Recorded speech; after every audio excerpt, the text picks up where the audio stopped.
उत्तरकाशी जनपद में हर्षिल और धराली आपदा को हुए करीब 34 दिन बीत चुके हैं। इस लंबे इंतजार के बाद अब जिला प्रशासन ने धीरे धीरे चारधाम यात्रा को पटरी पर लाने की कवायद शुरू कर दी है। गंगोत्री धाम की यात्रा सीमित संख्या में शुरू हो चुकी है, जबकि यमुनोत्री यात्रा अगले 13 सितंबर से शुरू होने जा रही है।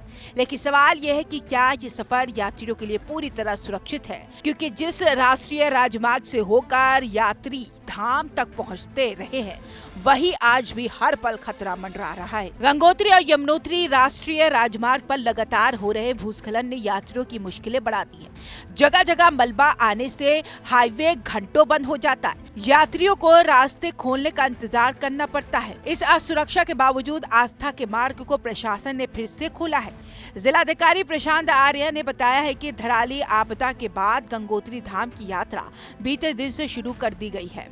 हालांकि यमुनोत्री राष्ट्रीय राजमार्ग अब भी कई जगह बाधित है, जिसके चलते यमुनोत्री यात्रा को 13 सितंबर से शुरू करने का निर्णय लिया गया है। यात्रा को हम चूंकि पहला जो चैलेंज है कि हम ये चैलेंज ले रहे हैं, हमारी टीमें इस समय उस स्थिति पे है कि हम लोग उसको सुचारू कर सकते हैं, इसलिए हमने उसको लिमिटेड संख्या में करा है कि एक लिमिटेड नंबर रहेगा जिस पे हम यात्रा में हमारे लोकल टैक्सीज़ के माध्यम से ही यात्रियों को आगे भेजेंगे।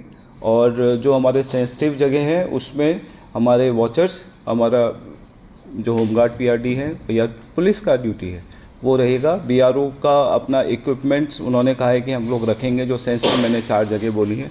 उसके अतिरिक्त बीच बीच में मशीनें रखी हैं, परंतु ये होता है इस समय अब चूँकि धूप भी आ रही है तो पहाड़ों का चटकने का रहता है। उसके बावजूद हम लोग इसको सिक्योर तरीके से दिन दिन के टाइम में ही लिमिटेड नंबर पे चलाएंगे। धराली आपदा के बाद गंगोत्री यात्रा फिर से शुरू कर दी गई, लेकिन यमुनोत्री मार्ग पर अभी कई स्थानों पर दिक्कत है। इस वजह से वहां की यात्रा 13 सितंबर से शुरू कराएंगे। गंगोत्री आने वाले यात्रियों से अपील की गई है कि वे जिला मुख्यालय तक अपने वाहन से ही आएं और आगे का सफर स्थानीय वाहनों से करें, क्योंकि हाईवे, डबरानी और हल्कूगाड़ जैसे स्थानों पर जोखिम भरा है। जिला प्रशासन की अपील साफ है, यात्रा शुरू हो चुकी है लेकिन खतरा टला नहीं है।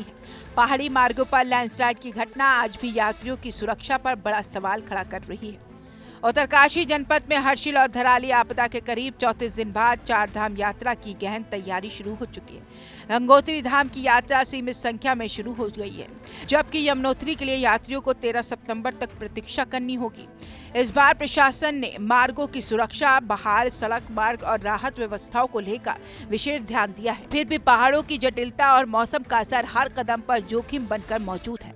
आस्था का ये सफर श्रद्धालुओं के लिए उत्साह और सावधानी का मिश्रण है।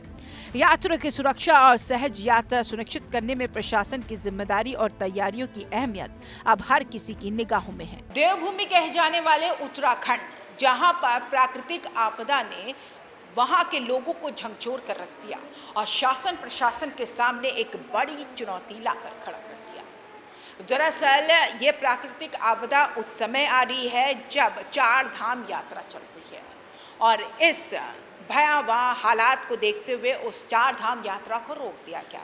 लेकिन धीरे धीरे प्रशासन की कार्यगुजारी और इसी के साथ शासन के आदेश के अनुसार कार्य में प्रगति की गई तो चारधाम यात्रा में से केदारनाथ और बद्रीनाथ यात्रा को खोला गया, जिसके बाद ये कहा गया कि आने वाले समय में जो भी रास्ते, राजमार्ग है उसकी मरम्मत करने के बाद, जो बाधाएं उनको दूर करने के बाद गंगोत्री और यमुनोत्री की भी यात्रा को खोल दिया जाएगा। और इसी के साथ यही काम चल रहा है, तो ऐसे में गंगोत्री धाम की यात्रा को ओपन कर दिया गया। अब 13 सितंबर से यमुनोत्री की यात्रा को खोला जाएगा, लेकिन सावधानियां आम लोगों को, उन यात्रियों को बरतनी होगी, उन श्रद्धालुओं को बरतना होगा जिन रास्ते से वो जा रहे हैं वो बहुत ही ज़्यादा सतर्क रहे। प्रशासन ने अपने कार्य अभी यहाँ ख़त्म नहीं किए हैं। सुरक्षा के कड़े इंतजाम और इसी के साथ भरोसा कि यात्री यहाँ पर सुरक्षित है, लेकिन यात्रियों को भी बहुत ही ज़्यादा सावधानियाँ बरतनी होगी। इस बीच कैमरा पर्सन प्रिंस के साथ मैं मुस्कान, अभी TV100 नोएडा।